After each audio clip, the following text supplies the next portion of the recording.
Holy shit, bro. This is not what I remember Florida looking like, bro. Hey, got that Arc'teryx on. Yeah, it's really hot. Like that, like even just in the past like 3 minutes, the heat rises.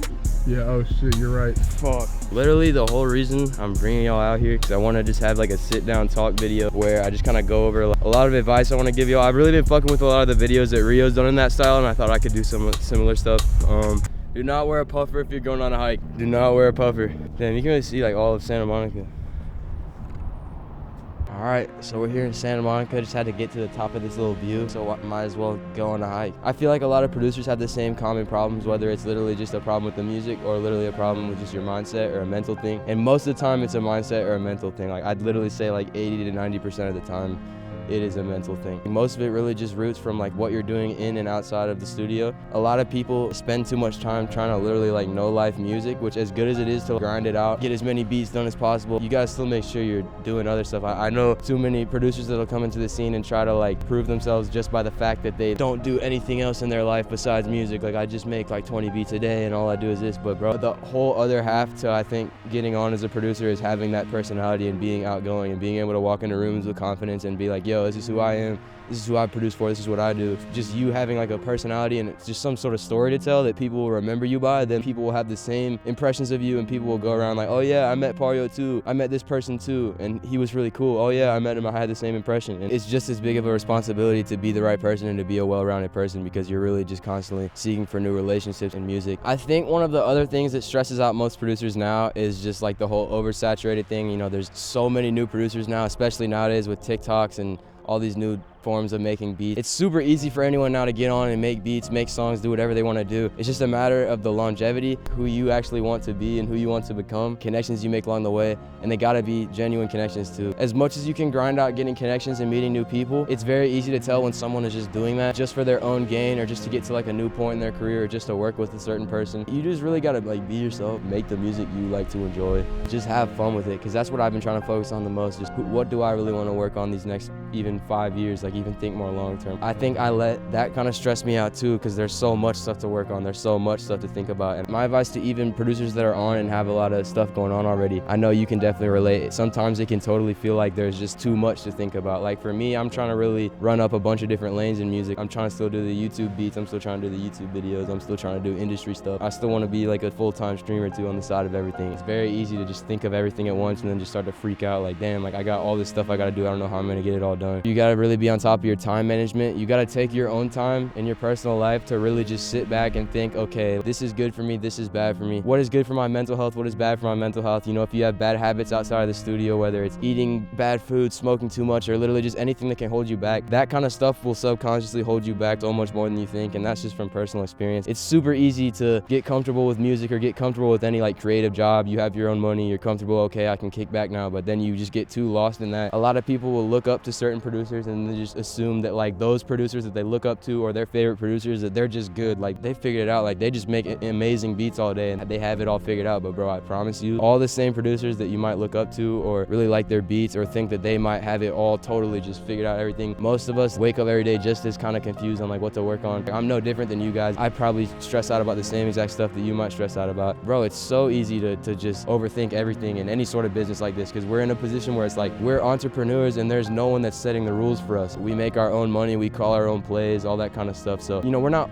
on like a work schedule, we're not on the clock. Like my work life and my personal life is all kind of one big combined thing. So sometimes that can get super confusing kind of on a mental standpoint, because you can just start to think like, bro, I don't even know what I'm working on, I don't know. Be confident in yourself. You shouldn't ever have to feel like you're changing who you are or you're like being a different person or acting a different kind of way to some person just because you're in a room with some people or just to kind of prove yourself, because then you're going to go around and probably not act the same way to other people, and then it's going to be weird. I don't know, I feel like I never really have like detailed conversations with y'all about just the whole concept of the music industry and the whole concept of being a music producer and making it as a music producer. And I think there's just so many gray areas in producing, and that's what leaves a lot of producers just really stressed out. It's just important to kind of talk about all those gray areas just from my point of view and how I kind of feel about a lot of this stuff. Just different ways I've found out that have kind of helped me. Just being like any sort of entrepreneur in general is just definitely a double-edged sword, and so it all really just falls on you, on how you look at everything and how you look at all your opportunities going on. in the same way that you could look at it as like, dang, like, there's so much different stuff to work on, I don't know what to work on, or bro, there's too many producers. You gotta look at it the opposite way. Maybe think like, dang, there's so many new producers now, there's so many new lanes to make side income as a producer, there's so many new ways to have different side hustles, because I know that's another big thing that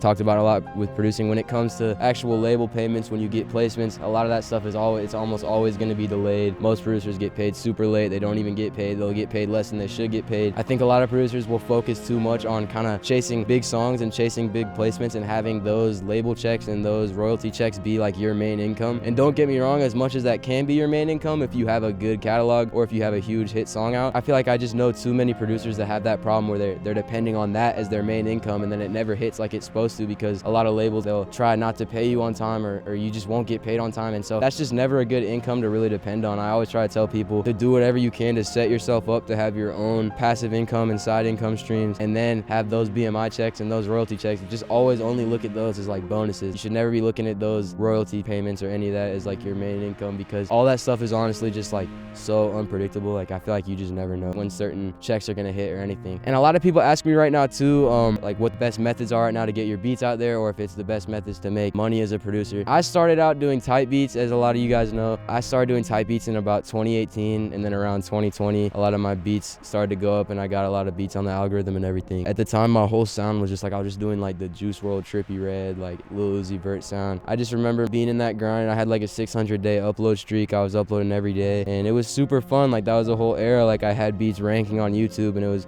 amazing. That was really all that I focused on at the time, because that was all I had going for me. So I just put my all into the YouTube shit. And a lot of people ask me now, like, how can I start out on YouTube with type beats? How can I get like you did? And I think I feel like type beats right now in general aren't as popular as they were even like 2-3 years ago, just because, like I said before, a lot of newer artists that are going to be coming up looking for beats, I feel like it's not as common for an artist to want a beat now and be like, all right, bet I'm gonna look up a type beat on YouTube. I feel like a lot of SoundCloud artists and underground artists, it's more of a thing now for them to kind of have their producers that they're locked in with. The best way is any producer right now could just establish themselves and get themselves going. The number one thing I talked about, make sure you have yourself in check with personality, who you are, because that will play alongside with your brand as a producer so much. And I think the most important thing right now as a producer is you need to have a brand. You need to have something that makes you stand out, whether it's literally just your personality or just the whole way you go about your content and branding. But for some people, if you have that good of a personality and people like you that much, you don't even have to go out and make some like next level insane producing content. Just by you being yourself and being the person you already are, doing all the same stuff you already do, people will like just appreciate whatever content it is. And that's kind of the point I'm at right now. I'm realizing I'm so thankful for all you guys watching back home, and like I'm constantly saying in these videos like, oh, do you guys have any ideas, like what do you guys want to see on here? Because I stress out about the same thing. Like I don't know what I want to upload, because I'm scared like it's not good enough, people might not like it, or this might not get as many views. But I just keep on asking all y'all in the comments like, what do y'all want to see? And everyone just kind of keeps saying like, we all fuck with your content in general, like just put up whatever. And like that kind of stuff makes me feel a lot more comfortable. And set yourself up, have your own brand, have your own personality that's accessible. People can see what you're like, people can see just how you are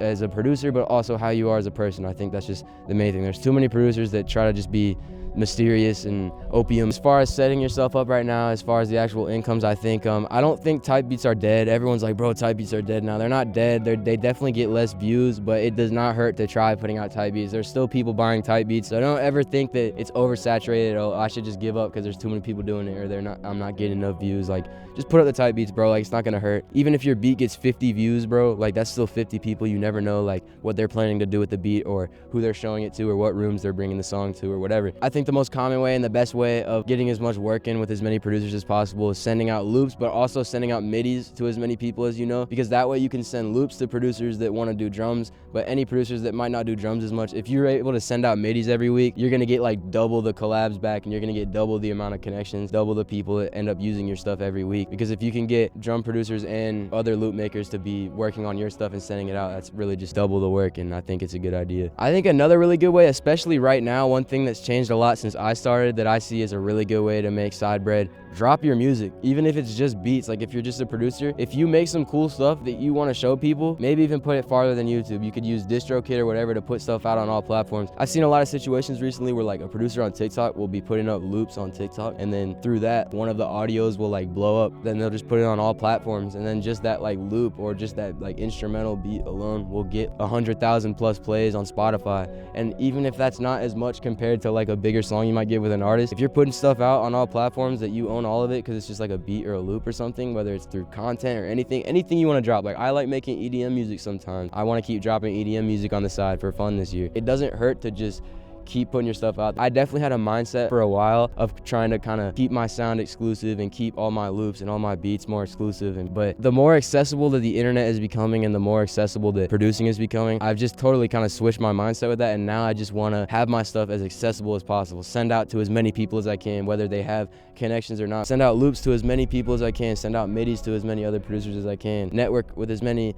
artists as I can, no matter the numbers, the streams, any of that stuff. Just make good music. Like, that's really, at the end of the day, we're here to make good music. So when you start stressing over the numbers and money and all that, that's when it just becomes a lot harder to appreciate like what we're all really here for in the beginning. I just think that's really a good idea, and I'm gonna start doing that a lot this year too. I want to start dropping music on all platforms, whether it's literally just beats or whether it's songs with other artists that I have, or if it's EDM songs that I make. So I think that's another good way for you guys to establish yourselves too. I think TikTok has just been the main source for that. So many producers now are able to just have that whole new window of opportunity on TikTok for their stuff to blow up as an audio, and then people will start using these beats or loops for their videos or slideshows or whatever. Just through that opens up a whole window just for you to put it on all platforms and get all those people to then convert and go over and start listening to it just because they like the song off of TikTok. Streaming, I don't even think you need to be on like an official streaming schedule, but if you can really make the habit to just turn on the live stream whenever you're cooking up, wherever you're at. Streaming is one of the few things that producers can do that does create sort of an exception. As you guys know, like where I was coming up off of streaming, I barely talked, had like a shitty webcam, and I was just sitting there making beats all day. With the streaming, that's really the type of content where you can just prove your musical skills. So if you can really just get in that habit and get in that mindset of like, okay, I'm making stuff right now, I might as well turn on the live stream, I might as well just stream while I'm doing it. You're gonna keep constantly building up like clips and moments on the internet that you didn't even know you created. I'm gonna be honest, like the first year and a half, 2 years that I was coming up in streaming, I never looked at it while I was streaming as like, oh, I'm making like the craziest beats right now, like I can't wait for these to get uploaded on YouTube and all these people to watch them. And then fast forward all these months, I get people that hit me up all the time like, bro, remember that one specific beat you made on stream? Or bro, remember stream re-uploads and all this stuff. And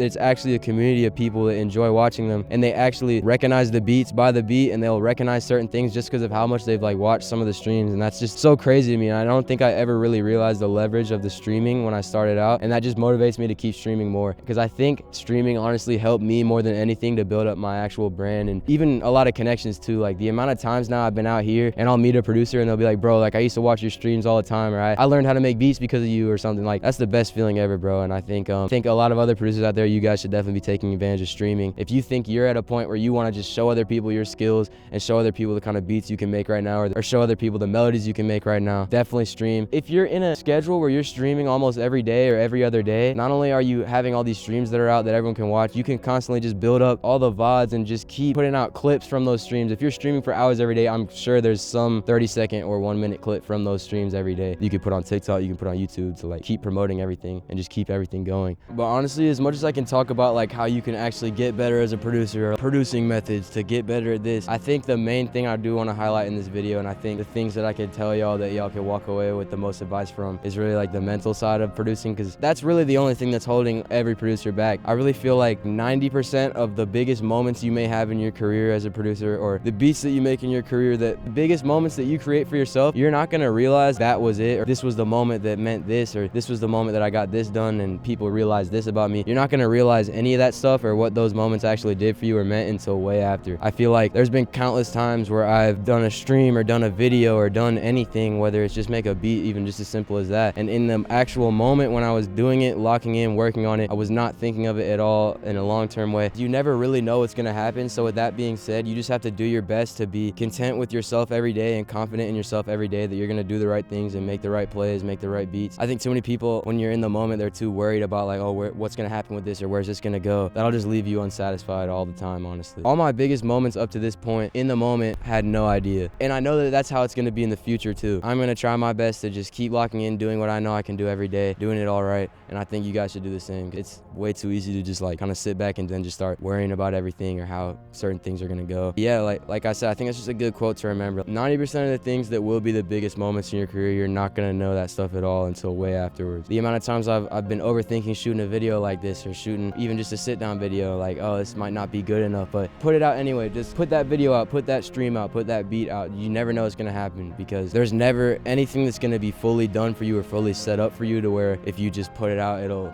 go a certain way that you already thought it was gonna go, or it's gonna go in a certain direction that you thought it was gonna go. Like, you gotta just lock in, do your thing, keep putting that shit out there. You gotta just keep looking at all these different lanes in the music industry like a raffle, whether it's YouTube or placements or anything. Like, you gotta just look at it as a raffle. If you're entering a raffle, the best mindset for you to have entering a raffle is you don't know what's gonna happen for each entry, so you gotta just keep, well, I mean, I don't know if, like, you gotta pay for the entries and raffles, so I mean, I don't know if that's a good analogy, but you know what I'm saying. Like, have the right circle of friends in this that can, you know, reinforce your mindset, keep you strong, be surrounded by the right people that will encourage you to do great things, because especially with producers, there's a lot of really weird producers, as we all know. It can be pretty easy to end up in, like, the wrong circle or just start clicking up with producers or whatever that have the wrong intentions. I think there's a lot of producers that are just all in it for themselves, or they're just all in it just for the money, or just for big songs and the image and everything. I'm gonna go over one more topic and I'm gonna do an outro. Every producer has a different situation going on, whether it's, you know, how much freedom they actually have to work on producing. You know, I know not everyone has the full freedom to work on just producing and music all day, and I can totally understand, like, not having enough time. I mean, I used to always struggle still being in school, trying to get everything done at the same time. The best advice I can really give is to just be the best version of yourself, and that's outside of music. If you ever feel like you're kind of in a rut, or if you're in a negative mental state, it's totally normal. I think the worst thing you can do when you get at that point is beat yourself up over it. I used to do that all the time, where I would start to feel like, dang, like, I'm not as motivated right now, or I feel like I'm not working enough right now. And then I would just let those thoughts make me feel even worse, because I'd be like, dang, it's true, like, I'm not even doing enough, or I could be doing better, or whatever. Whenever you start to feel like that, just do whatever you can to just realize that that is totally normal. Every other producer goes through the same exact thing. Every other producer has days where they feel like they're the GOAT, and then the next day they feel like they're literally so trash. I think a lot of things you can do outside of the studio too to really just help you stay in a positive mindset, stay healthy. Anything fitness related, I've been working out for over an hour. I've been working out for like a bit over a year now. You don't even have to do some like heavy lifting, resistance training, just any physical activity every day. I know it just sounds like basic cliche advice, but it really does help your mindset and just how you feel about everything going on. Like, it helps you so much. Just get in the gym or go for a run or go do something. I think those kind of habits that you can build outside of the studio that's still like real life skills. Like, let's say you have like a year where you just want to get in crazy shape in the gym. The more and more you work in the gym, you're gonna start seeing like the work processes and how you can make progress in the gym, and then honestly start to like apply it to music or other things subconsciously without realizing it. For the gym, for example, there's countless days where you probably aren't gonna wanna go at all, or you feel super weak, or you feel like you're not making any progress at all. But the whole point of the gym is accepting that, but still going every day and still hitting the workouts every day and still doing all that stuff every day regardless, because you know what the outcome's gonna be, and you're not gonna get that outcome unless you just put in the work every day. And I think it's even just simple concepts and stuff like that you can take from other points in your life, or other fields, or other jobs, or other things you can work on, other just regular like life skill stuff. You can really apply that stuff to producing. And I'm trying to think of more examples, but it really does come in handy. If you can have some sort of schedule where you have like an hour or two of your day where you can really dedicate it to like focusing on yourself, getting your head right, working out, doing whatever you need, that will help you tremendously. I try to wake up every day and make the first part of my day working out, and then go to the studio, and then go do everything after that. It has a positive effect on me every day. I feel a lot more energized, ready to talk to people. I feel a lot more outgoing. I think just getting a point where you're in studio sessions all day, eating food, ordering food, not doing anything but making beats. Not only are you gonna get out of shape, but it is so bad for your mental health. Because as cool as it is to be in all these cool sessions and cool studios, at the end of the day, you are sitting in rooms with no windows for 10, 12 hours on end. And if you're not taking care of yourself outside of that, then you're gonna go insane. You gotta really just keep yourself in check. I know so many producers that have their own hobbies and stuff outside the studio that kind of keep them in check, and I think you really need to keep those. As much as you can get into producing and start to think like, all right, this is all I'm doing from now on. I love doing this. This is what I love doing. It's really easy to get lost in the sauce with that. So I really just wanted to give y'all some advice and just kind of how I've been feeling lately about my career, and you know where I'm at right now. And I really just want to motivate y'all to just like be the best versions of yourselves, run it up every day, whether it's in or outside the studio. Like, the way I look at it, if you can make progress on yourself outside of the studio every day, whether it's a mental thing or a physical thing or anything, like, that's still progress in your life. And you can look at that day as success, or look at that day as like progress. If you can get even just 1% better at something every single day, you're gonna make an amazing progress. Just try to think of anything in your life that you've done, that you've made progress in, even if it's a video game, and just apply it to other things going on in your life. Most of us have had video games in our lives where we have like sat down and played it for hours on end so we can grind that game to get more money in the game, or to get better in the game, or to get a newer house or car in the game or something. But it's literally no different than that in real life. life. Like, I know it's the most cliche thing to say, like, you can do whatever you put your mind to, but just from these last few months, you know, moving out, being on my own out here, it just made me realize more and more, like, at the end of the day, none of this stuff is worth it if you're not trying to be the best version of yourself every day, and if you're not just trying to spread positivity. Because I mean, it's 2023, man. There's definitely a lot of negativity out there right now. There's a lot of crazy stuff going on in the world, and it's super easy to get lost in all that and just keep looking at all of that, like, the world is going crazy and like, what am I gonna do? Like, there's so much crazy stuff going on. You really just gotta focus on how you're looking at everything going on in your life. If you look at all the negative stuff and keep focusing on the negative stuff, then you're gonna have negative stuff happen to you. More negative things will happen to you if you just go about every day like that. But if you really just focus every day on the actual positive part, the actual progress of everything, leave the past in the past, like, don't worry about that. Like, literally all you have is right now. Just, damn, what the dog doing? But do what you can right now, because it's really the realest thing ever. We really only have the present. We don't have the future. We don't have the past. You can't change anything you just did in the past. You have no idea what the future's about to be like, so why not just run it up right now, honestly? I think this video is probably going to come out pretty fire. Like, this is really sick. I've actually never gone on a hike before. I've been talking to Connor. I wanted to do more sit-down videos like this where I just give advice or a tutorial or give kind of tips on certain things. I've been planning out these past few days. I've been trying to go on a hike out here in the morning, and I was doing it this morning. I'm like, let's just bring the camera and do that video out there. I feel like it'd be a fire background. If you guys have any other questions or any other advice you want me to talk about on here, I'm more than happy to do it. I'm gonna be doing a lot of these videos this week out here. I'm gonna be shooting these kind of talking videos. I'm gonna be shooting more vlogs. I'm gonna be shooting more cook-ups. I'm really upping the quality on here. I love making videos so much. That's just like my other passion outside of music. I love just putting out videos, editing videos, and making content. So I really want to do like the best I can this year to just kind of combine everything and be the best producer I can be and be the best content creator I can, because I know I can do both, and I know y'all can do it too. We're all about to run it up this year. Everyone just got to be the best versions of themselves. But shit, I'll see y'all in the next video.